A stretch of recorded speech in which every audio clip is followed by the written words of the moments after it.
pasa, Héctor?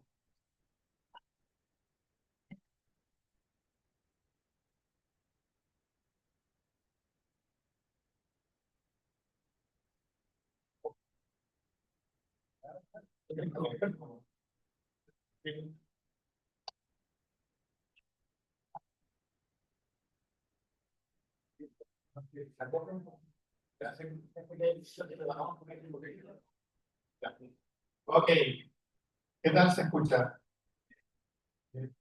Oye, primero que todo, me voy a sumar a las palabras de la nuestra vicedecana. Para mí es una tremenda alegría poder tantos chicos y chicas interesados en lo que nosotros podemos contar.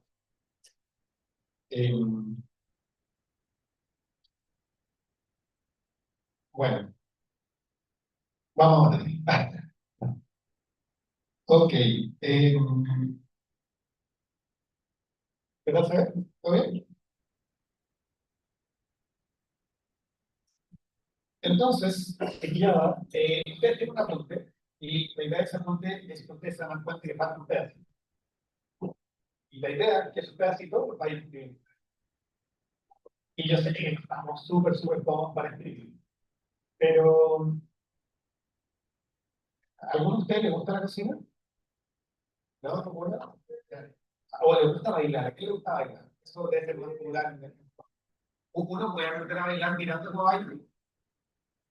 No, uno aprende haciendo. Un colega mío, que es mucho más sabio que yo, dice que uno solo aprende y conoce lo que transforma.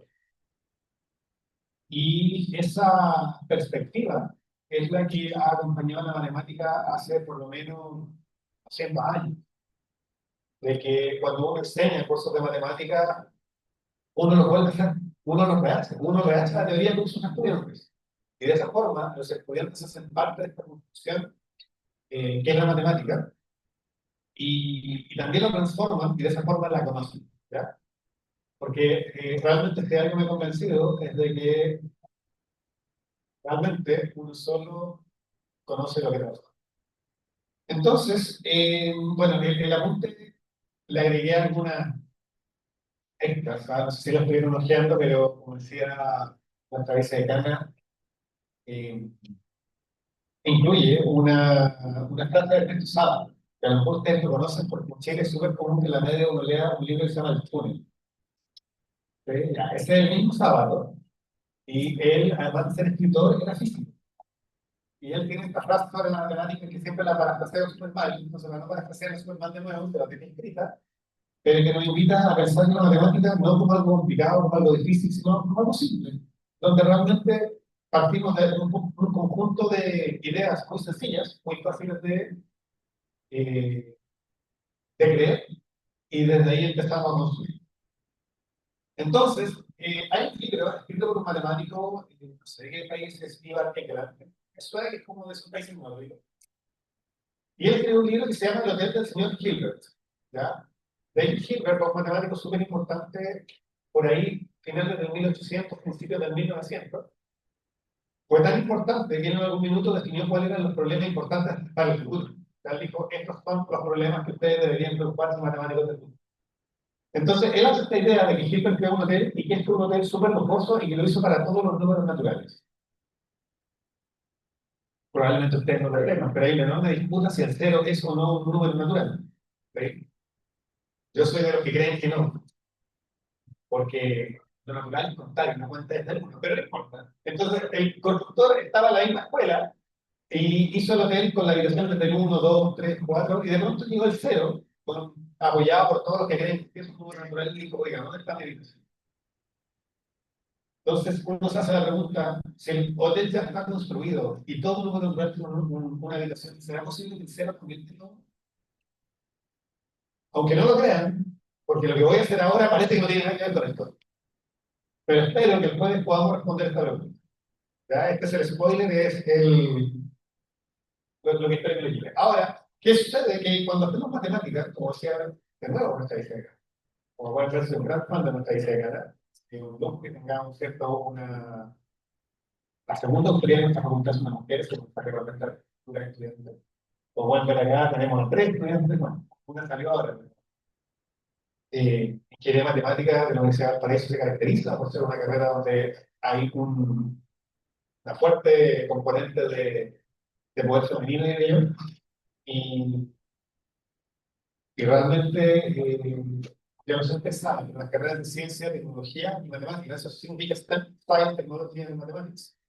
Eh, en todo el mundo enfrentan esta cuestión de que pocas mujeres entran a estudiar matemáticas o STEM, que es un grupo subrepresentado. Y yo creo que es súper importante que las chicas sepan que hay espacios, mucho más que hace 20 30 años, y que en el fondo nosotros vamos a estar súper, súper contentos siempre aquí. Ok, entonces vamos a empezar con lógica, porque en realidad todo lo que hacemos en matemáticas, como les decía, fijamos una condición inicial. Ciertas cositas que llamamos axiomas, que son cosas que creemos que son ciertas, y que es fácil convencerse que son ciertas. Y desde ahí empezamos a construir un verdadero edificio. ¿Ya? ¿Cuántos de ustedes han visto lógica en el colegio? Poquitos. Ya, poquitas. Bueno, no importa, entonces va a ser un poquito más largo de lo que esperaba, pero tampoco mucho. Y esto es súper importante. ¿Ah? El curso que voy a hacer yo es lo que estaba anunciado en el afiche como un curso de matemática universitario. Este es un curso pensado para que ustedes puedan tomarle el sabor, así como una especie de aperitivo de cómo sería una clase de matemática en la universidad. En mi experiencia, es muy distinta a la del colegio. Yo cuando tenía más o menos su edad fui a un evento como este en otra universidad, y realmente para mí fue revelador. Yo hasta ese momento pensaba que quería ser ingeniero civil, así como puente el camino. Y después de que vi lo que era hacer matemática de verdad, supe que quería hacer eso por el resto de mi vida, así que ojalá que para algunos de ustedes sea algo similar. Entonces, lógica. Vamos a tratar de agarrar nuestro lenguaje natural. El lenguaje natural es muy ambiguo. ¿Sí? Uno dice cosas y no está seguro qué significan, ¿cierto? En matemática no. En matemática queremos ser claros, claros, claros, claros. Y para ser súper claros, nos basamos en la idea de que las proposiciones, las frases que decimos, solamente pueden tener dos estados. ¿Son verdaderas o son falsas? Y toda afirmación que quiera ser verdadera o falsa es lo que nosotros vamos a llamar una proposición lógica. Y estas proposiciones pueden ser, por ejemplo, llueve en Valparaíso, falso, no está lloviendo. Hoy es lunes, verdadero. La lógica matemática es muy difícil, por supuesto que es falsa.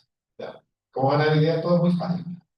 Las proposiciones, ustedes todos ya han tenido algún curso de álgebra, ¿cierto? Ustedes saben que trabajar con números es muy limitado, pone letras, porque una letra puede ser cualquier número, ¿cierto? Pero es uno solo. O sea, cuando yo hago X e Y, X representa uno y no cambia la mitad del problema. O sea, X es siempre X, Y es siempre Y. De la misma forma, las proposiciones las vamos a anotar por letras minúsculas. P, Q, R. Esas son las letras típicas para las proposiciones, así como N, N y P son los números enteros o naturales normales, y X, Z y Y son los reales. ¿Ya? Y cuando yo tengo dos proposiciones, voy a querer compararlas. Y yo voy a decir que las dos proposiciones son equivalentes, y eso lo voy a anotar como está puesto acá, miren. Así con una flechita para ambos lados. Si es que cada vez que P es verdadero, Q también es verdadero. Y si cada vez que P es falsa, Q también es falsa. Y lo interesante, y aquí es donde uno empieza a ver cómo la matemática explota. Teníamos P, teníamos Q, y de pronto tenemos P equivalente a Q, y ya tenemos otra proposición. Y yo me pregunto, ¿qué valor de verdad tiene esa proposición? ¿Va a ser verdadera, va a ser falsa? Y la respuesta está en toda acá, que los que las conocen se llaman tablas de verdad. ¿Sí, no? ¿Y cuál es la tabla de verdad de la proposición? Me dice, ¿qué acabo de decir? Que esta proposición nueva va a ser verdadera si y solo si las otras dos son iguales. Entonces, verdadero, verdadero, es verdadero. Falso y falso, es verdadero. Pero si tiene un distinto valor de verdad, ya no es cierto que P y Q sean equivalentes. ¿Ok? Eso es todo lo que trata de decir esta tabla. ¿Cómo vamos hasta ahí? ¿Todo bien? Excelente. Después, no solamente queremos decir que dos proposiciones son iguales, sino que también a veces queremos negar una proporción. Porque a veces yo quiero decir que es falso que hoy llueve en Valparaíso, entonces es verdadero que hoy no llueve en Valparaíso. Entonces, naturalmente, aparece la negación, y la negación es aquella proposición nueva, que se llama el P. Ahora tengo una nueva proposición que se llama no P.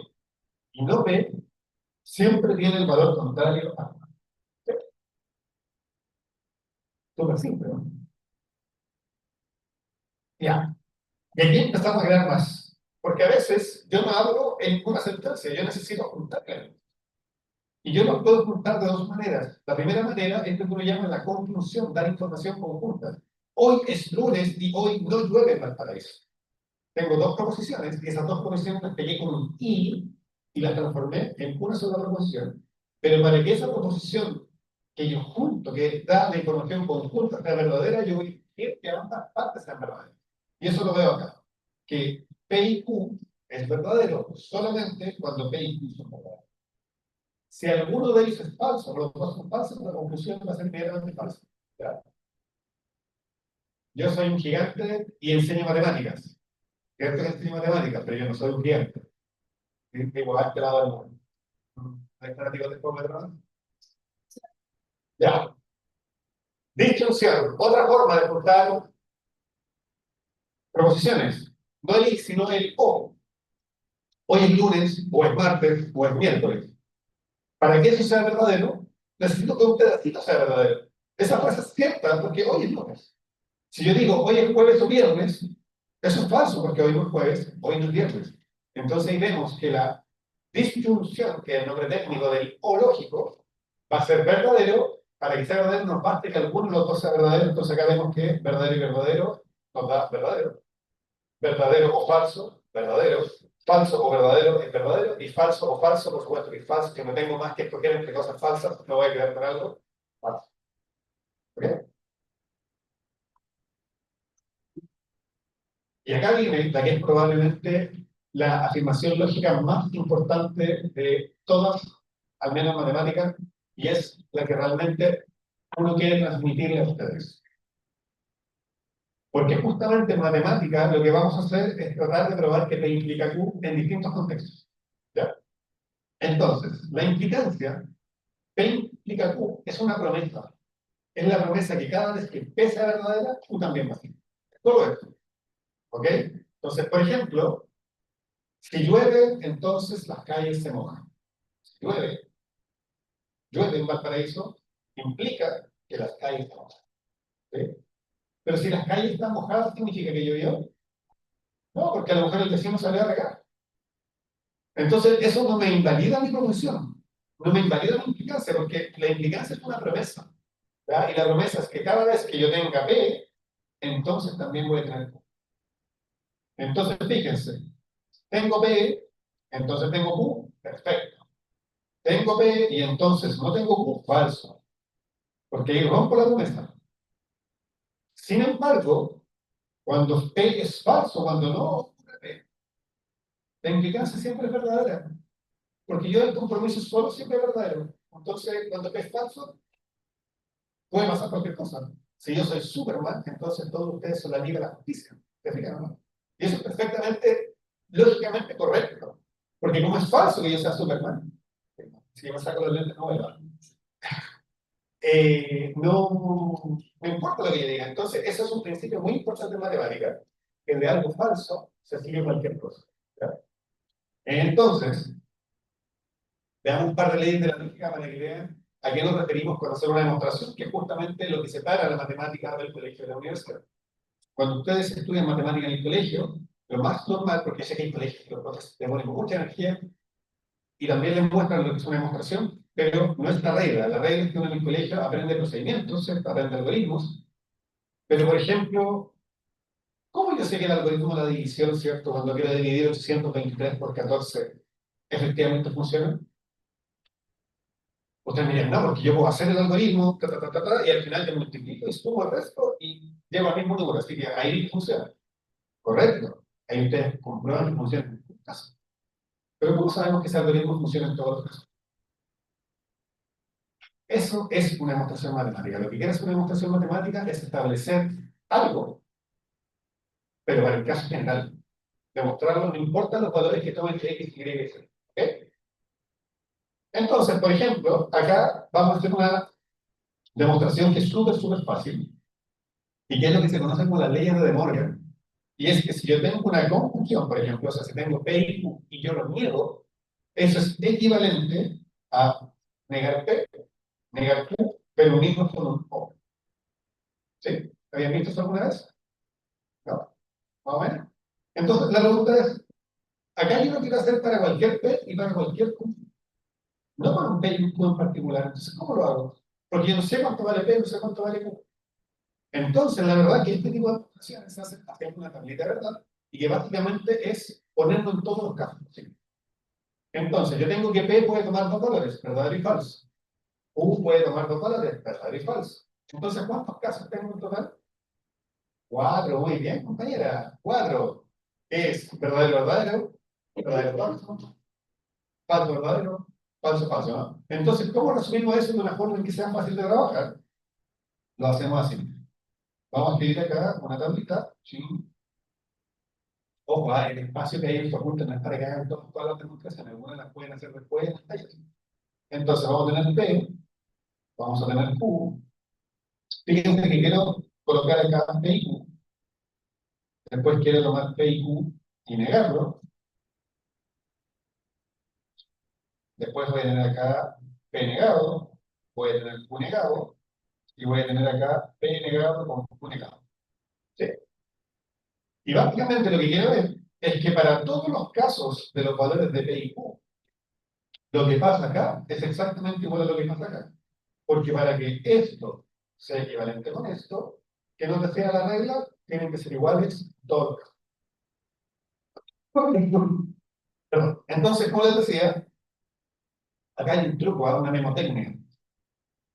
Por ejemplo, parto por Q y escribo verdadero, falso, verdadero, falso. Y después voy con P y escribo verdadero, verdadero, falso, falso. Y si tuviera un R, escribiría verdadero, verdadero, verdadero, verdadero, falso, falso, falso, falso. ¿Sí? Te fijas, es como que voy con las potencias de dos. Acá tengo intercambio cada una, acá intercambio cada dos, después intercambio cada cuatro, después intercambio cada ocho. Entonces, según lo que ya saben de memoria, si P es verdadero y Q es verdadero, P y Q es... No, no. El público se vuelve loco, verdadero, ya. Verdadero y falso, falso, muy bien compañero. Falso y verdadero, falso, falso y falso, muy falso. Neguémoslo. Si era verdadero, se transforma en falso, verdadero, verdadero, verdadero. Veamos, P vale verdadero y verdadero, así que es falso, falso, falso, falso, verdadero, verdadero. Al negarlo, cambia su valor de verdad. Neguemos Q, falso, verdadero, falso, verdadero. Y ahora, si digo falso o falso, bueno, me quedo aquí falso. Si digo falso o verdadero, obviamente prefiero verdadero. Verdadero o falso, prefiero verdadero. Y verdadero, verdadero, obviamente verdadero. Y como les decía, todo lo que queríamos ver es que lo que pasa ahí es exactamente lo mismo que pasa acá.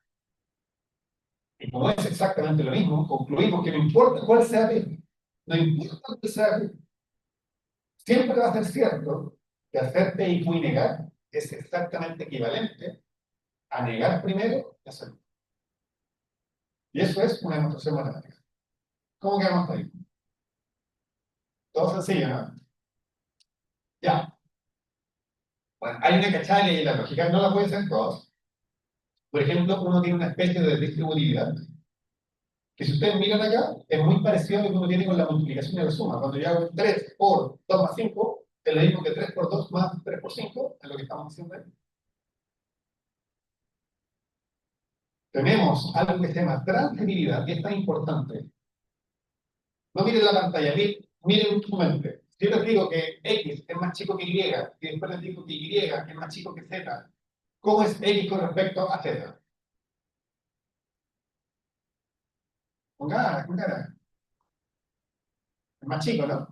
O sea, ustedes ya saben lo que es la transitividad. Ustedes ya han visto que yo tengo una propiedad que se cumple para A y B, después se cumple para B y C, y automáticamente pasa desde A hasta C, ¿cierto? Eso se llama transitividad y es lo que estoy diciendo acá. Si P implica Q, o sea, cada vez que tengo P se tiene Q, y también puedo prometer que cada vez que tenga Q se va a tener R, entonces cada vez que tenga P también voy a tener R.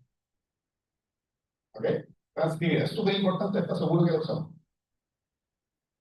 Y por último, la doble implicancia, ser equivalente, es lo que tengo ahí, es equivalente a cumplir la flecha para el otro lado. O sea, si yo cada vez, si soy capaz de cumplir la promesa que si tengo P, entonces tengo Q, y al mismo tiempo soy capaz de cumplir la promesa que si tengo Q, entonces tengo P, en realidad P y Q eran equivalentes. Y esto también es súper importante en matemática porque en muchas demostraciones lo que tratamos de probar es que dos cosas son equivalentes. Y lo hacemos probando de que de un lado lleva al otro y que después del otro lado lleva al primero. ¿Ok? Ahora sí, hagamos una demostración. Vamos a usar lógica para probar esto acá. Aquí como que me pegué un salto al vacío, ¿eh? Porque después les defino y les recuerdo qué cosas son los racionales, qué cosas son los números, pero confío en que todos ustedes saben qué es un número racional. ¿Qué es un número racional? Alguien del público con ganas, que te escuche, que lo escuche todo el estadio. Un número que se puede escribir como fracción exactamente. Y la única restricción es que el denominador, ¿qué cosa no puede ser? Sí, bien, oye, pero acá tenemos puros potenciales de ingeniería matemática. Exacto, un número racional es aquel que yo puedo escribir como una razón. Y las razones, recuerdo que son otro nombre para la fracción. Raíz de 2 es un número que no es racional. Y de hecho, cuando apareció, a los griegos se les caía el pelo, no lograban entender, porque hay que entender que los griegos, los matemáticos griegos, estaban muy influenciados por la idea de que la matemática era perfecta.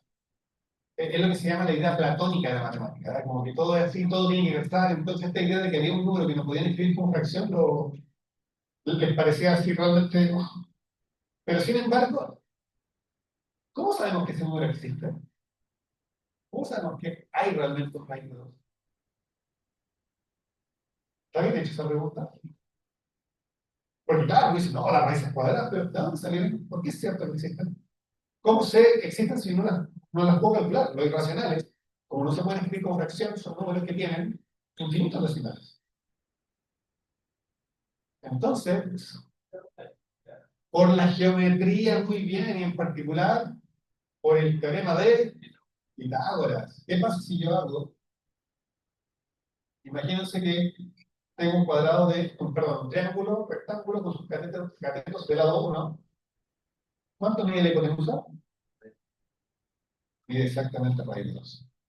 Y dice, ya, ¿y cómo ubico en la recta real el raíz de 2? Bueno, imagínense que acá está el 0, ahí está el 0, y que esto en realidad es un compás. Entonces ustedes lo bajan el compás, conocen los compasitos, hacen la circunferencia y ahí les va a quedar exactamente el raíz de 2 de la recta real. Perfecto, nos contaron que no era racional. ¿Pero por qué le creemos? Si en matemáticas se trata de eso. No le creemos nada a nadie. Todo lo queremos demostrado, todo lo queremos ver de verdad. Y la demostración, vamos a usar una técnica que es muy común, que es lo que se llama una demostración por contradicción o reducción al absurdo. ¿Ya? Y vamos a decir, mira, supongamos que fuera racional. ¿Ya? Si es racional, como dijo el compañero allá, se puede escribir como una fracción, ¿cierto? Entonces, digamos eso, ya, supongamos. Pero con azul mejor, ¿cierto? Supongamos raíz de 2 es racional. Y si quiero suponer que raíz de 2 es racional, quiere decir que lo puedo escribir como P partido por 2. Pero resulta que cuando yo escribo una fracción, uno la puede amplificar o simplificar, ¿cierto? Entonces, por ejemplo, 3 octavos es lo mismo que 6 sobre 16, es lo mismo que 9 sobre 18, no, sobre 24, perdón. ¿Sí? Entonces, lo que vamos a pedirle acá es que esta sea la simplificada, la versión más simple. Y eso tiene un nombre en matemáticas, que es que P y Q sean primos relativos. ¿Conocen los números primos? ¿Y conocen los números primos relativos? Ser primo relativo significa que yo no hay factores en común, que yo ya simplifique. ¿Ya? Que P y Q es la forma más simple de la fracción. Entonces, eso se dice diciendo con P y Q primos relativos. ¿Ya? Entonces, fíjense lo que ocurre. Yo tengo que P partido por Q es igual a raíz de 2. Entonces, yo puedo llevar al cuadrado. ¿Estás de acuerdo que yo puedo llevar al cuadrado? Y eso me dice, fíjense que esto me implica, si eso es verdadero, también es verdadero que P cuadrado sobre Q cuadrado es igual a 2. Pero si eso es cierto, también va a ser cierto que P cuadrado se escribe como 2Q al cuadrado. ¿Sí? O sea, b cuadrado es un número par. ¿Qué le digo?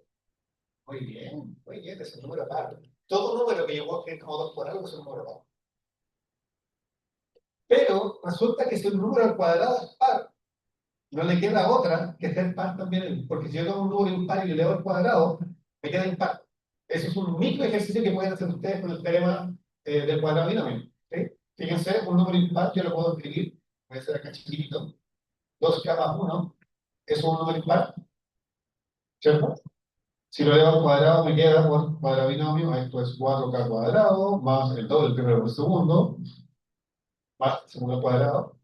Y fíjense que esto que está acá lo puedo escribir como 2 por 2k cuadrado más 2k más 1.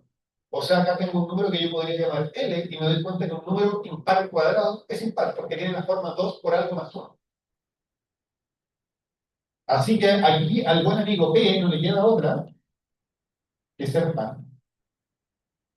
¿Ves? Pero todo número par se puede escribir, entonces, P se puede escribir como 2 por alguien, ¿cierto? Porque es par. Y ahora yo miro y me devuelvo esto que está acá. Y fíjense que esa ecuación me dice que 2u al cuadrado es igual a 2k al cuadrado. Y esto es lo mismo que 4k cuadrado. ¿Sí? Pero lo voy a escribir acá abajo, para que no...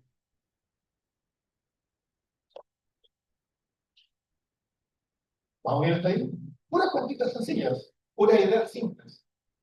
Uno de mis profesores de la universidad decía que la matemática era una secuencia de trivialidades. Todos los partidos son simples. Y es hermoso porque al final terminamos con algo que no es simple. Pero ahora yo miro esta ecuación y fíjense que este 2 de acá lo puedo simplificar. Y me dice que q cuadrado, entonces acá esto me implica que q cuadrado es igual a 2 por k cuadrado. O sea, que descubrí de q cuadrado, que es par también.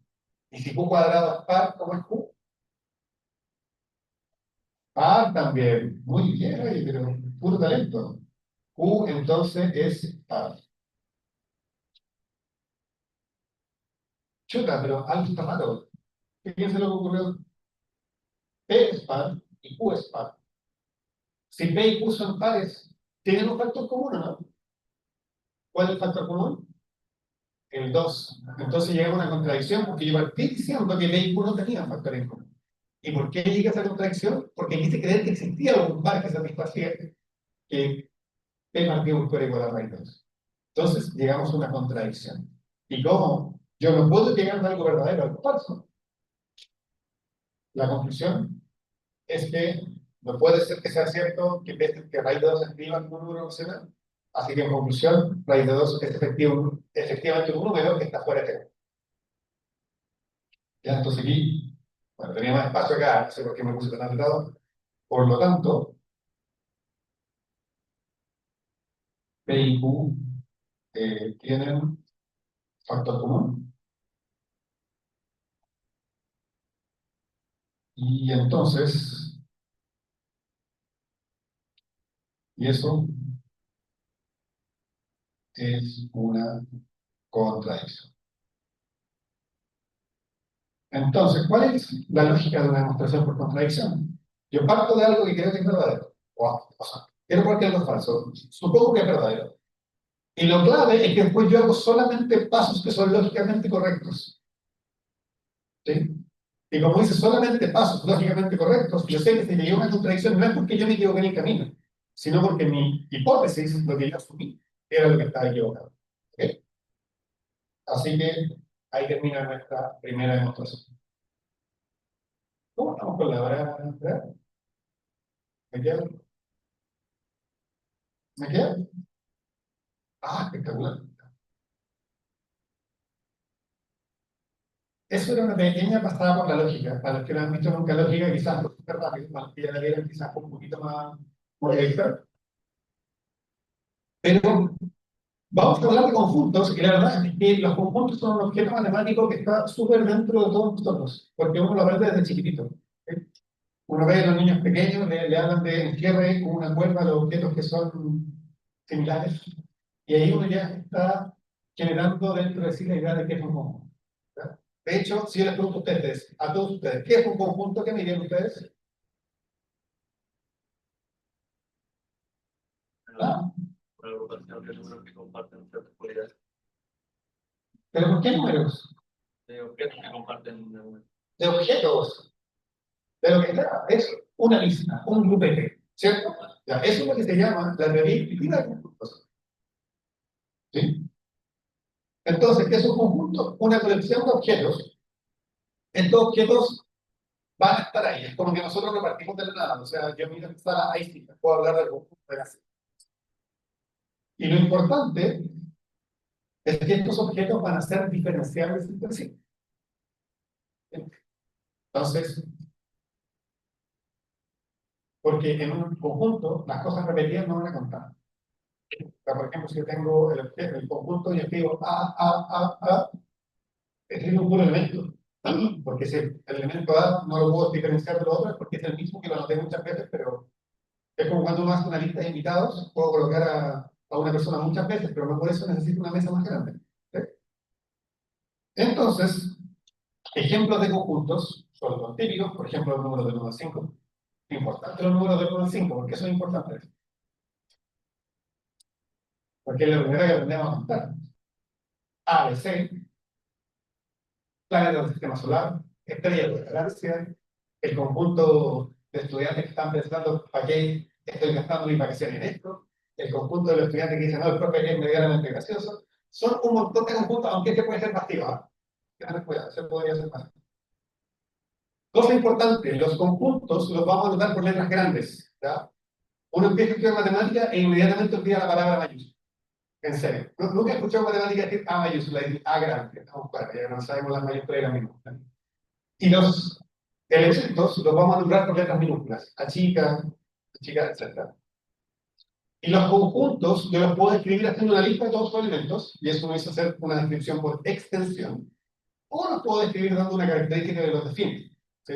Como los estudiantes más motivados de la quinta región, eso los define a todos ustedes que están aquí en sus vacaciones. ¿Ya? Y a eso le llamamos describirlo por comprensión. Llegaste a lo que les decía, hay algunos conjuntos de números que son muy importantes. A pesar de que yo no crea que el cero es natural, mucha gente lo cree y llama rendí. Entonces, vamos a llamar naturales a todos los números que usamos para contar, incluyendo el cero. Ojo con esto. ¿Por qué no hay un cero romano? ¿Cómo se escribe cero en número romano? No sabía por qué yo no sabía del cero. El cero no es natural, el cero es una abstracción importante y de las culturas antiguas, una de las que lo tuvo fueron los mayas. Entonces, cuando nos cuentan la historia de los tristes y nos hacen creer que no cachábamos nada acá en América, oye, ya teníamos culturas que hacían astronomía y que entendían el concepto de cero, que es tan eh, abstracto como el de infinito. Pero bueno, números naturales, números enteros, naturales por un lado, y cuando nos pasamos a los negativos, teta. Los racionales, muy bien allá el compañero definió como los que puedo escribir como fracciones, solo con la condición de que terminaban en cero, que llamamos U. Y el conjunto de todos los números que llamamos reales, que es R, es esencialmente los racionales y todos estos números que aparecen del teorema de Pitágoras, por así decirlo. Hay más cosas que aparecen. Hay una categoría de números que son los números que yo no tengo como la solución de ninguna ecuación, que se llaman los números trascendentes. Por ejemplo, pi es uno de ellos. O sea, hay más categorías. Ok. Cuando yo tenga conjuntos, voy a querer compararlos y voy a decir que los conjuntos son iguales si básicamente pasa esto acá. Cada vez que estoy en uno, estoy en el otro, y al revés, cada vez que miro los elementos de B, también los puedo encontrar. ¿Ok? O yo podría escribirlo así, ¿ah? Yo podría decir que A es igual a B, sí y solo sí, X en A es equivalente a X en B. ¿Sí? Y si se fijan, esto que está acá es exactamente lo mismo que está ahí, lo único que acá arriba está escrito con doble implicancia. Que les decía, la doble implicancia es equivalente a la equivalencia. Valga la pregunta. Ejemplo muy sencillo, si yo pienso todos los enteros que son mayores o iguales que cero, eso es exactamente lo que llamamos conjunto de los números naturales. Ya, y acá hay un conjunto que es especial, que es el conjunto vacío. ¿Sí? ¿Cuál es el conjunto vacío? El conjunto que no tiene elementos. Y suena como a nada, porque es no nada, pero no es tan inocente, porque, por ejemplo, yo también podría decir que el vacío es igual al conjunto de todos los x, que tal es que x está en vacío es siempre es falso. ¿Sí? La afirmación pertenezco al vacío es siempre falsa. ¿Ok? Y eso va a tener una consecuencia en breve. Inclusión de conjuntos. Yo creo que esto todos lo han visto. ¿Cuándo voy a decir que un conjunto está metido en otro? Cuando el conjunto está metido en otro, pues está el bonito, es intuitivo, ¿no? Acá no hay trampa. Ahora, ¿qué es lo bonito? Que eso sí lo puedo escribir con matemáticas. Y lo puedo escribir diciendo, mira, A va a estar incluido en B, si cada vez que yo tengo un elemento en A, yo puedo probar que ese elemento también está en B. ¿Ok? Primeras proposiciones, la igualdad es transitiva. Si A es igual a B y B es igual a C, entonces A es igual a C. ¿Sí? Eso es una de las acciones de Euclides. Dos cosas iguales a una tercera son iguales entre sí. Todo conjunto está incluido en sí mismo. Eso ya está interesante.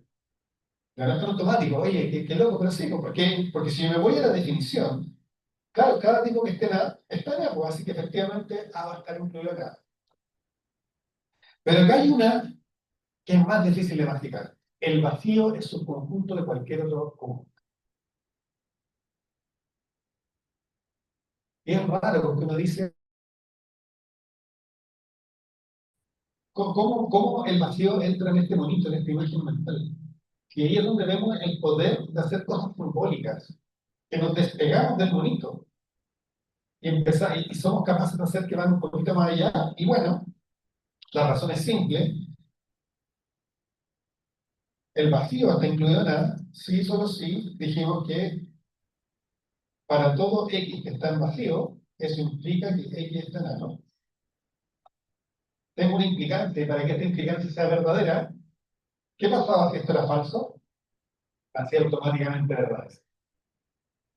Ya, esto es medio intuitivo. Después vamos a ver otra forma de demostrarlo, que es un poquito más intuitiva, pero para eso el trampas. Bueno, y pueden ver acá que la inclusión también es transitiva. Sí, porque yo estoy dentro de la sala está dentro de la facultad, yo estoy dentro de la facultad. Es una cosa así como difícil de entender. Y la doble inclusión, o sea, si yo estoy contenido, si A está contenido en B y B está contenido en A, entonces en realidad eran iguales, solamente que tenían algún problema ahí estaban peleados, no querían ser iguales. Oye, vamos, súper bien. Me quedan todavía 2 minutos ya. Este es un punto súper importante para lo que vamos a hacer más adelante, que es lo que llamamos el conjunto de las partes, o el conjunto potencia. Es aquel conjunto que yo puedo formar con todos los subconjuntos de un conjunto dado. Trabalenguas. Entonces, veámoslo con un ejemplo. Piensen en este simple conjunto de 3 elementos A, B y C. ¿Cuáles son todos los saquitos que yo puedo hacer tomando piezas de ese lado? Bueno, puedo hacer uno que tenga, bueno, ya sabemos que está vacío. Puedo hacer uno que solo contenga A. Puedo hacer uno que solo contenga B. Puedo hacer uno que solo contenga C. Puedo hacer uno que tenga A y B. Puedo hacer uno que tenga A y C. Bueno, ya estoy cachando. ¿Sí? Cosa interesante. ¿Cuántos elementos tiene A? 3. ¿Cuántos elementos tienen 2 a la A del conjunto potencial? ¿Los pueden contar ahí? Contemos. 8, ¿cierto? 1, 2, 3, 4, 5, 6, 7, 8. ¿Cuántos 2 a la 3? 8, y por eso es que la notación viene también para el conjunto potencial. Porque nos recuerda que el número de elementos es justamente 2 a la 8.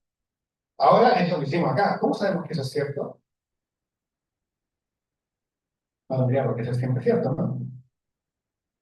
Pero la verdad es que va a ser siempre cierto. Pero volvamos a eso. Vamos a volver.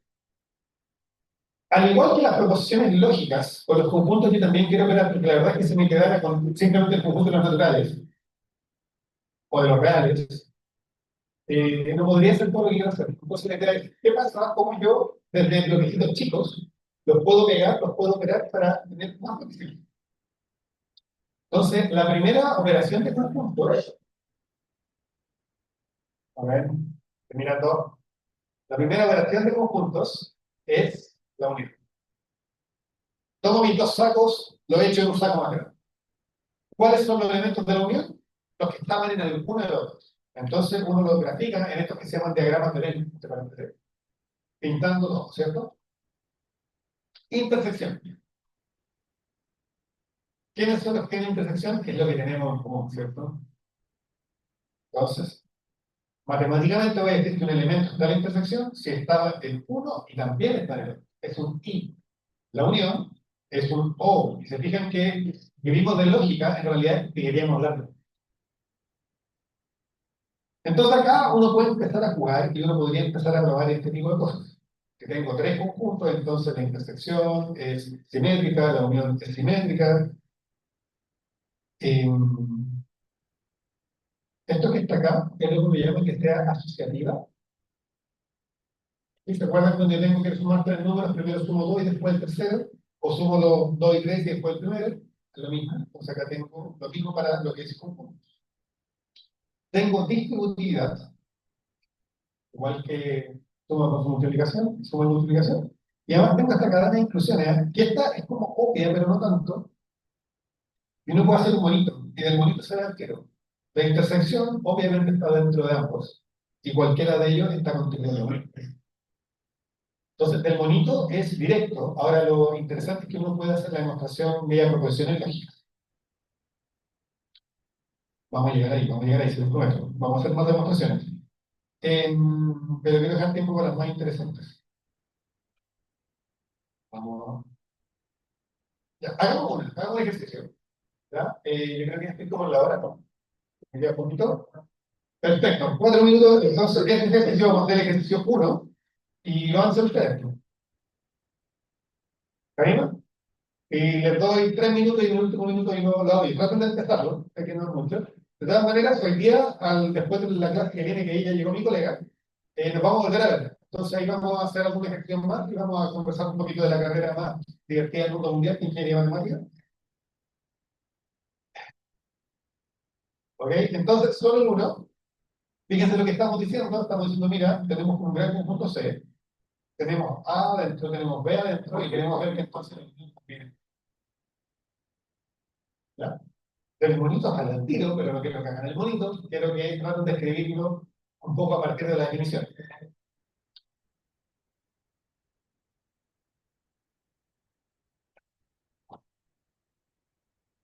Entonces, ¿alguna duda en chat? ¿No?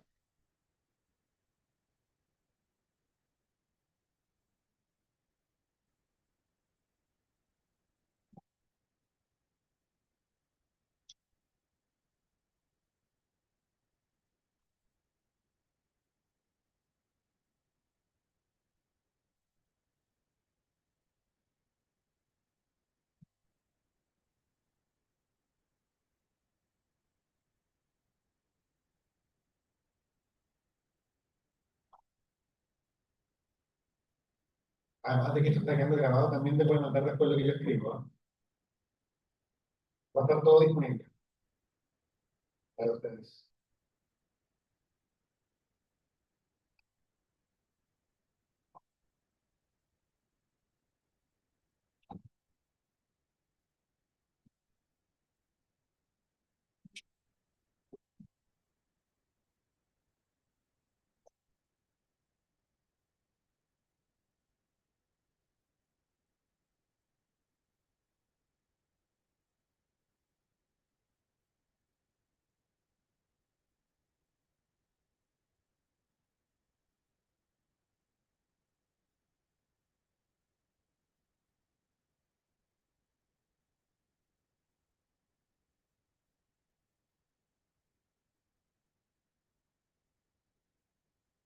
Y las grabaciones, yo creo que las vamos a colgar de YouTube. Y ahí les mandaremos un enlace,